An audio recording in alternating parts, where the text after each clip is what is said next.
ተከታታዮች እንደከረማችሁ አማን ናችሁ ወይ? እኛ እግዚአብሔር ይመስገን እስካሁን ድረስ ደህና ነን። በዛሬው ዕለት እንደተለመደው አንድ አዲስ ርዕስ ይዘን እንቀርባለን። ይሄ ርዕስም የዛሬው ፖፑሊዝም ይባላል፣ ወይም ደግሞ ፖፑሊዝም ራሱ ምንድን ነው በሚል ነው። ወደ ትንተናችን ከመግባታችን በፊት ያው ሁልጊዜ እንደምናሳስባችሁ ላይክ፣ ሼር እና ሰብስክራይብ አድርጉልን። ይህ ነገር የተወሰደው በቀጥታ ከስንክሳር መጽሔት ነው። ስለዚህ በዚህ እንትን ውስጥ የሚቀርቡ ነገሮች በሙሉ ከተለያዩ መጽሔቶች ነው የተገኙት። በተለይ ከፖለቲኮ ከሚባለው እንዲሁም ደግሞ ከኢኮኖሚስት መጽሔት እና ከመሳሰሉት ስለሆነ እዛ ላይ ብትሄዱ ከየት እያንዳንዱ ነገር እንደተገኘ በደንብ ልታዩ ትችላላችሁ። ለማንኛውም ለዩቲዩብ ስናቀርበው ፖፑሊዝም ይሄን ይመስላል። አሁን እንግዲህ ልብ እንድትሉ ፈልገው የአሜሪካው መሪ ዶናልድ ትራምፕ፣ የቱርኩ መሪ ረሲፕ ኤርዶጋን፣ የቬኔዙዌላው ሁጎ ሻቬዝ የሞተው ማለት ነው ወይም አሁን ያለው ሞዱራ፣ በሌላ በኩል ደግሞ ስንሄድ የህንዱ ጠቅላይ ሚኒስትር ናሬንድራ ሞዲ፣ የሃንጋሪው ቪክተር ኡርባኑስ፣ የእንግሊዙ የቀድሞ ጠቅላይ ሚኒስትር ቦሪስ ጆንሰን እንዲሁም የቀድሞ የፊሊፒንስ መሪ ዱቴርቴ፣ የብራዚሉም እንደዚሁ። እነዚህ ሁሉ የተለያዩ አገር ፕሬዚዳንቶች እና በተለያየ ሁኔታ የተለያዩ ሰዎች በጋራ ምን አላቸው? እነዚህ ሰዎች እንግዲህ የጠቀስኩት ሁሉም በጋራ አንድ ነገር ስላላቸው ነው። ይሄ እንግዲህ አንድ የሚያደርጋቸው ነገር ምንድን ነው? ሁሉም ፖፑሊስት ናቸው። ፖፑሊዝም የሚባለው ፖለቲካ እንግዲህ በ19ኛው ክፍለ ዘመን አሜሪካ ውስጥ በገበሬ ደጋፊ ፖለቲከኞች የተፈጠረ ሲሆን በአጠቃላይ ግን በዛሬው እንትናችን ፖፑሊስት ምን እንደሆነ፣ ለምን እንደሚነሳ፣ መቼ እንደሚነሳ እና የሚያስከትለውስ ነገር ምን እንደሆነ ለማየት እንሞክራለን። ፖፑሊዝም የህዝብ ሀሳብ የሚያጎላና ብዙ ጊዜ ይህንን ቡድን ማለትን ህዝብን ተቃዋሚ ከሚያደርገው ከልሂቃን ቡድን ጋር በተቃርኖ የሚያስቀምጥ የፖለቲካ አቋም ነው። ልክ ፖፑላር እንደሚለው ማለት ነው።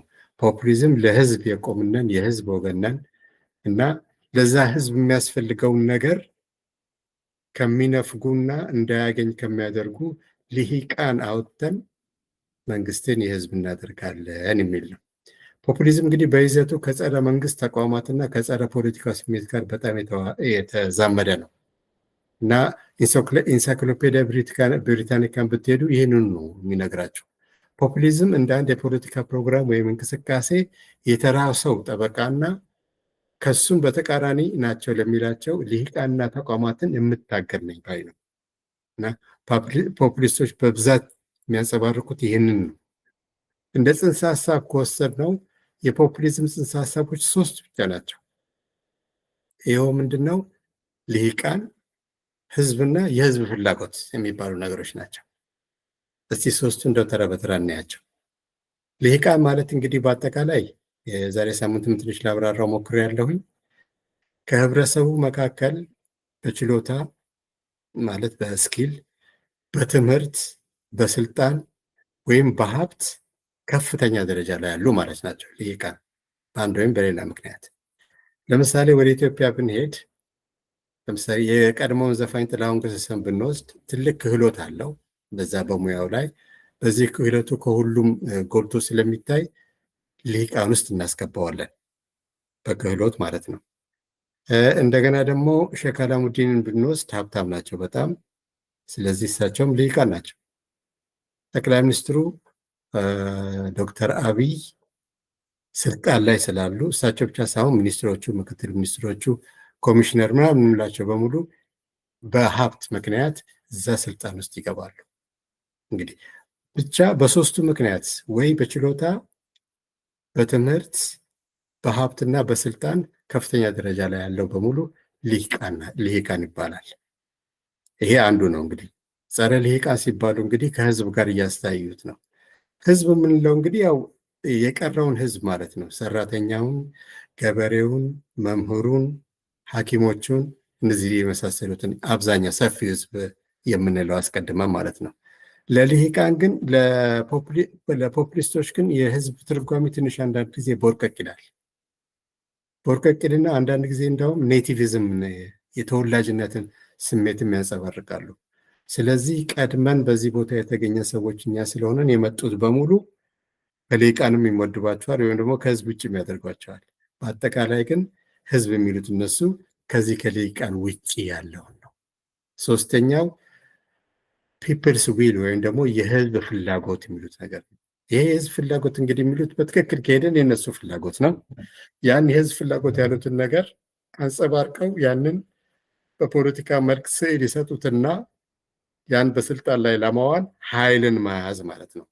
የፖፑሊዝም ትልቁ እንትን ኃይል ነው። በኃይልና በኃይል ብቻ ነው ሊደረግ የሚችለው ማለት ነው። ስለዚህ እነዚህን ሶስት መሰረታዊ ጽንሰ ሀሳቦች ይዘው ነው የሚራመዱት የሚንቀሳቀሱት።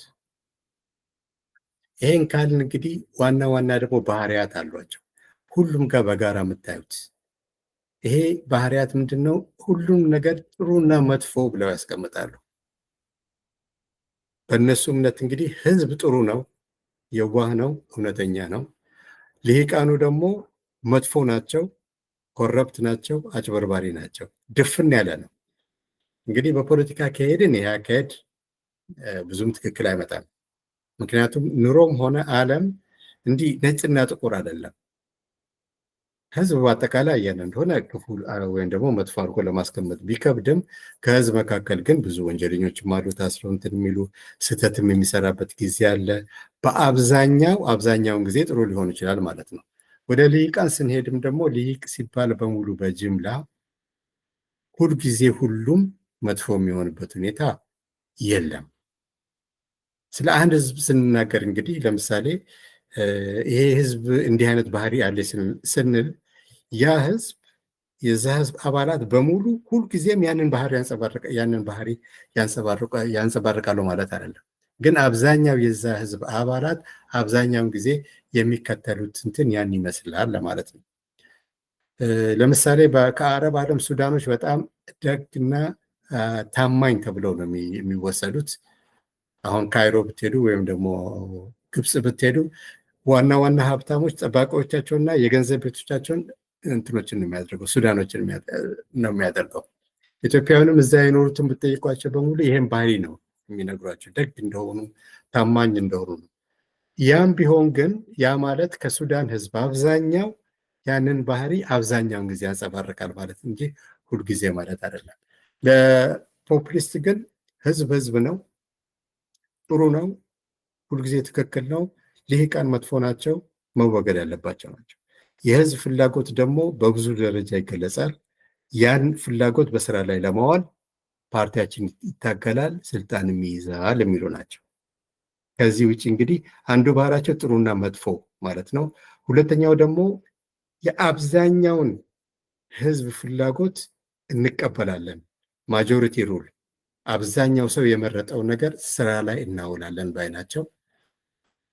የማይኖሪቲ ራይትን ወይም ደግሞ የአናሳዎችን መብት ግን በጭራሽ ያደግፉ። እንግዲህ ዲሞክራሲያዊ ይዘት በጣም አላቸው። ፖፑሊስት ብዙ ጊዜ ስልጣን የሚይዘውን በዲሞክራሲ ነው፣ የአብዛኛውን ህዝብ ድጋፍ አግኝተው ማለት ነው። ነገር ግን ትክክለኛ ዲሞክራሲን ወይም ደግሞ ሊበራል ዲሞክራሲን ስናይ የማጆሪቲ ሩልን የአብዛኛውን ህዝብ ፍላጎት ይጠብቃል። ግዕዙም ቢሆን ብዙሃን ይወውኡ ነው የሚለው። ነገር ግን የአናሳዎቹ ደግሞ መብት በተወሰነ ደረጃ መጠበቅ አለበት። ሁለተኛ መሰረታዊ የሆኑ የማይነኩ ነገሮች አሉ። ለምሳሌ የሰው ልጆች መብት አብዛኛው ህዝብ ደገፈው አልደገፈው ስራ ላይ መዋል ያለበት ነገር እና ያንን ፖፑሊስቶች አይቀበሉትም። ማጆሪቲ የሚለው በሙሉ ትክክል ነው።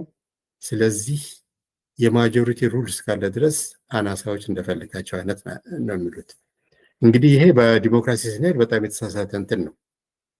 የአሜሪካን አስተዳደር አሁን ብናይ ነገሩ በኤሮፓም እንደዛ ነው። ፓርላማው ወይም ኮንግረሱ በሁለት ይከፈላል። አንደኛው የተወካዮች ምክር ቤት ነው። የተወካዮች ምክር ቤት እንግዲህ 534-35 ሰዎች ነው ያሉት መሰለኝ። ለየ100 ሺህ ይሁን ለየ200 ሺህ ሰው አንዳንድ ሰው ተወክሏል። ስለዚህ በምርጫ ያሸነፈው ወገን አብዛኛው ማለት ነው ፖሊሲ የሚሰራበት ነው። ያ አንደኛው ምክር ቤት ሪፕሬዘንታቲቭ የሚባለው 51 ነጥብ ያገኘው ማለት ነው። ወይም ከ50 በላይ ነጥብ ያመጣው። ግን አስበው 48 ነጥብ ማለት ትንሽ ህዝብ ማለት አይደለም። ሴኔቱ ግን 50ዎቹም ስቴቶች ሁለት ሁለት እየሆኑ በእኩል የሚወከሉበት ነው። አርካንሳስ የምታል ትንሽ ግዛት አለች፣ 2 ሰው ትወክላለች። ካሊፎርኒያ በጣም ትልቅ ነው፣ 2 ይወክላሉ። እንግዲህ ህገ መንግስቱ ይህን ያስቀመጠው ለምንድን ነው? የአብዛኛውን ህዝብ ገዥነት ለመቀበል፣ ንዑሳኑ ደግሞ ከጥቅም ውጭ ወይም ደግሞ የማጆሪቲ አምባገነንነት እንዳይፈጠር ለማድረግ ማለት ነው። ሁለቱ ተቻችለው ነው የሚሄደው። ይሄን አይቀበሉም ፖፑሊስቶች ማጆሪቲ ካለ አለ ነው። ከዛ ቀጥሎ ምንም ጣጣ የለም። ያን ነገር በስራ ላይ መዋል፣ ምክንያቱም ያ የህዝብ ፍላጎት ነው። የህዝብ ፍላጎት ደግሞ ስራ ላይ መዋል አለበት። እዚህ ላይ የዱተርቴን ወይም ደግሞ የፊሊፒንሱ መሪ መጥቀስ ጥሩ ነው። እሱ እንግዲህ በህዝብ ስልጣን ነው ስራ ላይ የወጣው እና ፊሊፒንስ በዚህ በእንትን ሱሶች በጣም የተጠመደ ህዝብ ነው። ናርኮቲክ ምን ካናቢስ ምናምን የሌለን ነገር የለም። በጣም ህዝቡን የጎዳ ነገር ነው። የህዝብ ፍላጎትም ያ እንዲጠፋ ነው። ዱቴርቴም ያንን ፍላጎት አስፈጽማለሁ ብሎ ነው የወጣው። ከወጣ በኋላ ያደረገ ነገር ምንድን ነው? በቀጥታ በዚህ የሚያዙትን ሰዎች ብቻ መግደል ነው። ስኳድ አለ፣ በጥይት የገደሉ መጨረስ ነው። እና ቢጮህ እምቢ አለ። ስልጣን ላይ በቆየ ጊዜ ሁሉ ያን ነገር በነገራችን ላይ አበረደው። በዛ ምክንያት በተወሰነ ደረጃ ወደፊት ይመጣ ይሆናል እንጂ ትንሽ ቀንሶታል። ነገር ግን የሄደበት መንገድ የህዝብ ፍላጎት ስለሆነ፣ የማጆሪቲው ፍላጎት ስለሆነ ሰዎች እጅ ከፍንጅ እንኳን ካናቢስ ቢያዝባቸው ሰው ኪሳቸው ውስጥ ጨምሮ ሊሆን ይችላል፣ ወይ የመጀመሪያ ጊዜያቸው ሊሆን ይችላል። መታየት አለበት በፍርድ ሂደት። አሁን እንግዲህ ልሂቃን ብቻ አይደለም የሚቃወሙት ፖፑሊስቶች፣ ተቋማትንም አይወዱም። በተለይ ፍርድ ቤት፣ ብሔራዊ ባንክ፣ ይሄ የመሳሰሉት ቴክኒክ የሆነ ነገር በምርጫ የማይቋቋም ነገርን በሙሉ አይደግፉም። እና በመጨረሻ ሰውየው ከስልጣን ከወጣ በኋላ የዓለም ፍርድ ቤት ውሳኔ ያስተላልፎበታል ባለበት እንዲያዝ። አሁን ተይዞ እስር ቤት ነው ያለው። እንግዲህ አንዳንድ ጊዜም ከእንትን በላይ ይሄዳሉ ማለት ነው፣ ከልክ በላይ ይሄዳሉ ማለት ነው። ሌላ ብሔራዊ ተቋማትን በጭራሽ አይደግፉም። ለምሳሌ ኢሮፓ ውስጥ ኢዩን አይደግፉም፣ የአውሮፓ ህብረትን። በአሜሪካ ደግሞ የአሜሪካ ማህበር አለ እንደ አፍሪካነት ድርጅት፣ ያንንም አይደግፉም። እነዚህን የማይደግፉበት ምክንያት ምንድን ነው? እነዚህ አካላት በህዝብ የተመረጡ አይደሉም። እንግዲህ ሁሉ ነገር በምርጫ መሆን አለበት የሚሉ ናቸው። በዘመናዊ አስተዳደር ደግሞ ያ ሊሆን አይችልም። ለምሳሌ ዳኞች በምርጫ ትምህርታቸው አይችልም። በትምህርታቸው በእውቀታቸውና በተክለ ሰውነታቸው ነው፣ ወይም ደግሞ ባላቸው ባህሪ ነው። ኦኬ። የባንክ ገዢዎችን የምትመርጠውን በምርጫ ሊሆን አይችልም። በኢኮኖሚክስ በጣም እንትን ያሉ በፋይናንስ የበሰሉ ሰዎችን ነው። ብቻ ሪፕሬዘንታቲቭ ያልሆነ አካል ዲሞክራሲ ውስጥ በደንብ አለ። ያ ደግሞ ይሰራል። ለምሳሌ የከፍተኛ ፍርድ ቤት ዳኞች አሜሪካ ውስጥ እድሜ ልክ ነው፣ ሞት ብቻ ነው የሚገለግላቸው። ያ አሰራር እንግዲህ ከሞላ ጎደል ትክክል ነበር። መቼም አሁን ትንሽ እየተባለ ሄደ እንጂ እና እነዚህ ግን ከተቋማት ጋር በጣም ጥላቻ አለባቸው። ከዛ ጋር ተያይዘው ትምህርትና የተማረ ሰውም ጥላቻ አለባቸው። አንድ ጊዜ ትራምፕ በቴሌቪዥን ወጥተው እጅግ ያልተማሩ ሰዎችን ነው የምወደው ፊት ለፊት ነው የተናገረው። የእሱ ምክትል የሆነው ደግሞ ጄዲ ዴቪስ የሚባለው ከመመረጡ በፊት ያውም እሱ take these things correctly, the professors are enemies, the universities are enemies እንዲህ ብሎ ነው ያስቀመጠው። እና ከዛ በፊት ሪቻርድ ኒክሰንም እንደዛ ብሎት ነበረ። ይሄን ነገር ይደጋግማል። እና በአሁን ጊዜ በትራምፕ እና በዋና ዋናዎቹ የአሜሪካ ዩኒቨርሲቲዎች መካከል ያለውን ጸብ ሰምታችሁ ይሆናል። ትልቅ ጦርነት ነው እነሱ ላይ ያወጀው። የድጎማቸውን በሙሉ በከፊል አንስቷል። የምርምር ተቋማት ላይም ተመሳሳይ እንትን ወስዷል። እንዲህ አይነት እንትን አላቸው። ጸረ ኢንስቲትዩሽን ብቻ ሳይሆን ጸረ ትምህርትም፣ ይሄ አንዱ መለያቸው ነው። ሌላው የፖፑሊስቶች መለያ ደግሞ ንግግር በሚያደርጉበት ጊዜ ወይም ደግሞ አንድ ነገር በሚያብራሩበት ጊዜ የባለጌ ባህሪ ይወስዳሉ። ከዚህ በፊት ያልተለመደ ተራ የሆነ ነገር እንትን ይላሉ። ከትምህርት ጋርም ጸብ ስላላቸው ይሄ ረጋ ብሎ ማስረዳት ምናምን የሚባል ነገር የለም እና ይሄ ነገር በብዛት ያዘወትሩታል። አንዳንድ ጊዜ ወደ ስድብም ይሄዳሉ።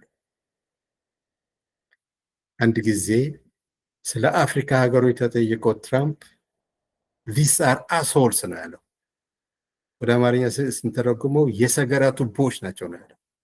የሚገርመው ነገር ደግሞ የዩጋንዳ ፕሬዚደንት ዩዌሪ ሙሴቪኒ ትክክል ነው ብሎ ደግፎታል። ግን እንዲህ አይነት ነገር ነው የሚናገሩት። እና በአሜሪካ የፕሬዚዳንት ምርጫ ጊዜ አይታችሁት እንደሆነ ዶናልድ ትራምፕ ብዙም ጣጣ አያበዛም። ሰው በጣም ጥሩ ነው፣ ቻይናዎች በጣም መጥፎ ናቸው፣ መጥፎና ጥሩ እንደዚህ ተራ ነገሮች ነው የሚያወሩት። ለነገሩ ህዝብም የሚገባው ግን እንደዛ ነው። ይሄ ፖሊሲ መጥፎ ነው፣ ይሄ ፖሊሲ ጥሩ ነው በሚለው ይሄ በደምስ ሀሳብ የሚሄደው ማለት ነው። ተብራርቶ በእንትን ባለው ሳይሆን ይሄ ሌላው ባህሪያቸው ነው። ሌላው ባህሪ ደግሞ በጣም የገነኑበት በግለሰብ በመመካት ነው። ካሪዝማቲክ ሊደር ሁሉ ቦታ አለበት፣ እንትና ባለበት፣ ፖፑሊዝም ባለበት ያ የሚመሩት ሰው ግርማ ሞገስ ያለው በአነጋገር ለዛ የተካነ ወይም ብቻ በሆነ ሁኔታ ከተመረጠ ሰውየው ስህተት ይፈጽም ዋልታ ረገጥ ይሁን ወላ ወንጀልን ቢፈጽም ደንታቸው አይደለም፣ ሰውየውን ተከትሎ መሄድ። እንግዲህ በዚህ አይነት ስናይ እንግዲህ በጣሊያን በፊት ቤርሉስኮኒ የሚባለው ፖፑሊስት የነበረ መሪ በጣም ብዙ ስድብ የሚናገር በልዩ ልዩ ከሴቶች ጋር በተያያዘ ወንጀል የሚከሰስ ነገር ግን ይሄን ሁሉ አድርጎም ከፍተኛውን ለረጅም ጊዜ ጣሊያንን ለመውራት የቻለና በህዝብ ዘንድ በአብዛኛው ተቀባይነት የነበረው ሰው ነው። ወደ እኛው የዘመኑ ሰው ደግሞ ወደ ትራምፕ ብንሄድ እንግዲህ ትራምፕ አይተነዋል። በተለይ በመጀመሪያው የአመራር ዘመኑ ያን ጊዜ ኮቪድ ዓለምን ባጥለቀለቀበት በተለይ አሜሪካን በሚጨርስበት ወቅት ክትባት የሚባል ነገር ውሸት ነው፣ አትመኑ፣ አያስፈልግም፣ ቀንበልም ማድረግ አያስፈልጋችሁም እና ብዙዎችም እሱን ተከትለው ጉዳት ላይ ደርሰዋል። ያን ሁሉ አድርጎም አብዛኞቹ ሰዎች እንደደገፉት ነበር። በዛ ምክንያትም በደረሰው እንትን ተጠያቂ ነበረ። ከዛ በኋላም በወንጀል ተከሶ ማስረጃ ቀርዶበት የተፈረደበት ሰው ነው። ፍርዱ ያልጸናው እንደገና ስለተመረጠ ብቻ ነው። ለፖፑሊስቶች የሁሉ ምንም ጣጣ የለውም። እንዳውም አሁንማ አብዛኛው ህዝብ ነው የደገፈው። እና ፖፑሊስቶች እንደዚህ አይነት ባህሪ ያላቸው ናቸው። ነገር ግን ይሄ ፖፑሊዝም የምንለው ነገር ስስ የሆነ ኮንሴፕት እንጂ ራሱን የቻለ አይዲዮሎጂ ስላልሆነ ሌላ የአይዲዮሎጂ አደብ ይፈልጋሉ በራሳቸው መቆም ስለማይችሉ። ስለዚህ አንድ ፖፑሊስት ግራ ዘመም ሊሆን ይችላል ወይም ቀኝ ዘመም ሊሆን ይችላል። ለምሳሌ ቦሪስ ጆንሰን የሚባለው እንግሊዝ ውስጥ ለተወሰነ ጊዜ ጠቅላይ ሚኒስትር የነበረው የቀኝ አክራሪ ነው። ኦኬ። በሌላ በኩል ደግሞ ሁጎ ቻቬዝ ስንወስደው ደግሞ የቀኝ አክራሪ ነው፣ የግራ አክራሪ ነው፣ ይቅርታ። ስለዚህ ፖፑሊስት ለመሆን ግራም ሁን ቀኝም ሁን ችግር የለውም። አሜሪካኒስቶችም ቢሆን አሁን ስናይ እነ ሳንደርስ የመሳሰሉት የግራ አክራሪዎች ናቸው፣ ተወዳድሮ የተሸነፈው ማለት ነው ከነ ክሊንተን ጋር። እና ከሁለቱ አንዱ ብትሆን ችግር የለውም። ሶሻሊስት ወይም ሊበራል ብትሆንም ይሆናል። ቪክቶር ኡርባኖስ የሃንጋሪው ሶሻሊስት ነው። ኦኬ። ነገር ግን የብራዚሉን ብትወስዱ ደግሞ እሱ ደንበኛ የካፒታሊስት እንትን ነው። ሃይማኖተኛ ወይም ሴኩላር ይሆናሉ እንደፈልጋቸው። ለምሳሌ የቱርኩ ኤርዶጋን የእስላም አክራሪ ነው በጣም ባያበዛው። ስለዚህ ሃይማኖቱን በእንትን ውስጥ ለማግባት ጥረት የሚያደርግ ነው ፊት ለፊትም ባይሆን። የቀሩት ደግሞ ሴኩላር ናቸው። በሌላ ወገን ደግሞ ፖፑሊስቶች ዲሞክራትም አምባገነንም መሆን ይችላሉ። ለምሳሌ ማሪ ለፔን ፈረንሳይ ውስጥ ወደፊት ትመረጣለች ተብሎ የሚጠበቀው በምርጫና በምርጫ ብቻ የምታምን ነች። የዲሞክራሲ ባህሪ ያለው ማለት ነው። አብዛኞቹም በዛ ነው የሚከተሉት። ነገር ግን ደግሞ አምባገነኖችም አለ። አንድ ፖፑሊስት ስልጣን ላይ ከወጣ በኋላ ቀስ በቀስ ዲሞክራሲን እየሸረሸረ ምን ያደርገዋል? ወደ አምባገንነት የመውሰድ ዝንባሌ አለው። የቬኔዙዌላ እንደዛ ነው ያደረገው። የአብዛኛው ህዝብ ድምፅ አገኘ። ስልጣን ላይ ከወጣ በኋላ መጀመሪያ የፕሬዚደንት ተርም 2 መሆኑን አስቀረ። ቀስ ቀስ እያለ ኮንስቲቱሽን የቀየረ የቬኔዙዌላ አስተዳደር አሁን ሙሉ በሙሉ ወደ ዲክታተርሺፕ ቀይሮታል። ኡርባኖስም እንደዚህ ነው የሚያደርገው ሃንጋሪ ላይ። እና ይሄ ነው እንግዲህ አደገኝነታቸው ምንድን ነው? አንደኛ ወደ ስልጣን የሚወጡት በህዝብ ምርጫ በዲሞክራሲ ቢሆንም ያን ነገር እስከ መጨረሻው ለማስኬድ ወደ አምባገነንነት ሊለወጡ የሚችሉ መሆናቸው። ሁለተኛ እንፈታዋለን ያሉትን ችግሮች ስልጣን ላይ ከያዙ በኋላ ከ6 ወር ከ5 ወር በኋላ የሚረሱትና የራሳቸውን ነገር ይዘው የሚሄዱ ናቸው። ይሄ ሁሉ ሆነው ግን ቅድም በዘረዘርኳቸው ሀገሮች በሙሉ ፖፑሊስቶቹ የህዝብ ድምፅ አግኝተው የተመረጡ ናቸው። እንዴት ነው አሸናፊ ለመሆን ሳቢ ለመሆን የቻሉት? ይህ መቼም ትልቅ ጥያቄ ነው። ይህንን ዩቫል ኖሃ ሃራሪ የሚባለው የታወቀው የእስራኤል ጸሐፊ መልሶታል። እንደው በትክክል ምንድን ነው ያለው? መጀመሪያ ነገር ሀሳባቸው ውስጥ እውነት አለበት አለ። ውሸት ይዘው አይነሱም። ያለ ችግር ነው እንትን የሚሉት። ችግሩን ሊያጎሉት ይችላሉ፣ ሊበረቁ ይችላሉ፣ ወይም ደግሞ በችግርነቱ ብቻ የታመነ ችግር ነው ይዘው የሚነሱት። ሁለት የሚያቀርቡት ሀሳብ በጣም ቀላል ነው፣ ሁሉም ሊገባው በሚችለው መንገድ ነው። ብዙ መራቀቅ እንትን አይሉም። ያ ደግሞ አብዛኛው ህዝብ እንደዛ ስለሆነ እንግዲህ በየትኛውም አሜሪካ እንኳን ያለው አብዛኛው ህዝብ በስራ የሚታትር በቀን እስከ 12 ሰዓት የሚሰራ እስከ 8 ሰዓት ከሰራ በኋላ ደግሞ የተወሰነ ነገር እንትን ብሎ መተኛት የሚፈልግ ነው እንጂ ፖለቲካን የሚተነትን ስላልሆነ በቀላሉ የሚያብራራ ሰው ይሻለዋል ከእንትኑ ይልቅ ነገሩን ከሚጠመጥመው ይልቅ። ለዚህ ነው ማነው ትራምፕ ባለፈው ጊዜ ለፓርቲው ውድድር ውስጥ ግባ ሲባል በጭራሽ እምቢ ብሎ እምቢ ያለው። ከቀረበም ደግሞ አጭር ነገር ተናግረው ያንን ህዝቡ ይቀበለው አይቀበለው በአብዛኛው ደግሞ ተቀባይነት አግኝተዋል የሚተዉ ናቸው። እና የእነሱ ችግር ምንድን ነው? ችግሩን በትክክል ይነቅሳሉ፣ መፍትሄያቸው ትክክል አይደለም። ለምሳሌ ዱተርቴን ቅድም የነቀስኩት የፊሊፒንስ ህዝብ በጣም በዚህ በናርኮቲክ እና ብንትን ተጎድቷል። ያ ችግር ነው። በተከታታይ ስልጣን ላይ በዲሞክራሲ መንገድ የተመረጡት ዲሞክራሲያዊ ፓርቲዎች ያን ነገር አልፈቱትም። ስለዚህ እሱ እፈታለሁ ብሎ ተነሳ። ችግሩን በደንብ አውቆታል። መፍትሄው ግን ምንድን ነው? ወንጀለኛ ያላቸውን በሙሉ መጨረስ ነው። እንግዲህ ይሄ ታያቸው። ሁለተኛ በአንዳንድ ሀገሮች ውስጥ የስደተኞች ቁጥር ምናልባት ከኢኮኖሚ ከሚችለው በላይ ብዙ ሊሆን ይችላል። ይህን ሁኔታ መደበኛ ፓርቲዎች ብዙ ጊዜ አያነሱትም፣ እንደ መተው ነው የሚያደርጉት። አሜሪካ ውስጥ ለምሳሌ ዲሞክራቶች፣ ዩሮፕ ውስጥም ደግሞ ሶሻል ዲሞክራቶች እና እነዚህ ኮንሰርቫቲቮች አይነኩትም ጭራሽ። ህዝቡ ላይ ግን ችግር ነው ነገር። ስለዚህ ችግሩን ነቅሰው ማውጣታቸው ትክክል ነው። ነገር ግን የሚያመጡት መፍትሄ በጣም አንደኛ ኢሰብአዊ ያልሆነ፣ ሁለተኛ የሀገሪቱም ኢኮኖሚ የሚጎዳ ነው። አጠቃላይ መጤውን በሙሉ ማስወጣት ምናምን የሚሉት ነገር ነው እና ይሄ ነው ባህሪያቸውም ሆነ አካሄዳቸው። እና በ21ኛው ክፍለ ዘመን ፖፑሊዝም ሰው ጆሮ ስለመግባት የቻለው የኢኮኖሚ ቀውስ ሲነሳ ብቻ ነው። ትልቅ ቀውስ ካልተነሳ በስተቀር ህዝቡ እነሱን አያዳምጥም፣ የእነሱም ድምፅ አይሰጥም። ለምሳሌ በአሜሪካ በተለይ እንደገና በጣም ያንሰራራው በ2008 የኢኮኖሚ ቀውስ በተፈጠረ ጊዜ ነው። ያን የኢኮኖሚ ቀውስ የፈጠረው የፋይናንስ ሴክተሩ ነው።